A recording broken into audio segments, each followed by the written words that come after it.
Israeli Foss's flares light up the night sky in Gaza City, Monday, November 6, 2023. Photo. AP. Israeli Foss's flares light up the night sky in Gaza City, Monday, November 6, 2023. Photo. AP. Copyright provided by Khaleej Times.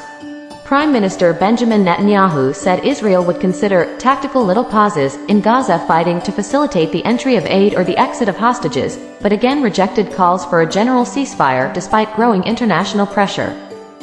Speaking in a U.S. television interview, Netanyahu, whose country has vowed to destroy Gaza's Hamas rulers, said he thought Israel would need security responsibility over the Palestinian enclave for an indefinite period after the war.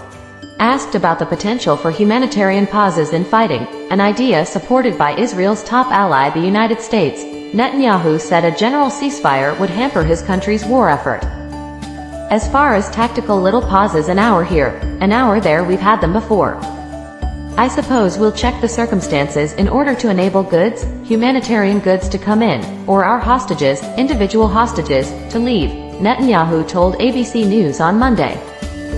But I don't think there's going to be a general ceasefire. Both Israel and the Hamas militants who control Gaza have rebuffed mounting international pressure for a ceasefire. Israel says hostages taken by Hamas during its rampage in southern Israel on October 7 should be released first. Hamas says it will not free them nor stop fighting while Gaza is under assault. Since the attack in which Hamas killed 1,400 people in Israel and seized more than 240 hostages, Israel has struck Gaza from the air, imposed a siege and launched a ground assault, stirring global alarm at humanitarian conditions in the enclave. The health ministry in the Hamas-controlled enclave said at least 10,022 Palestinians have since been killed, including 4,104 children. International organizations have said hospitals cannot cope with the wounded and food and clean water are running out with aid deliveries nowhere near enough. We need an immediate humanitarian ceasefire. It's been 30 days. Enough is enough. This must stop now, said a statement from the heads of several United Nations bodies on Monday, including UN High Commissioner for Human Rights Volker Turk, World Health Organization head Tedros Adhanom Ghebreyesus and UN Aid Chief Martin Griffiths. Washington has been pushing hard to arrange pauses in the conflict to allow aid to enter.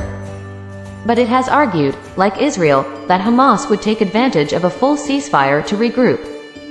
U.S. President Joe Biden discussed such pauses and possible hostage releases in a phone call with Netanyahu on Monday, reiterating his support for Israel while emphasizing that it must protect civilians, the White House said.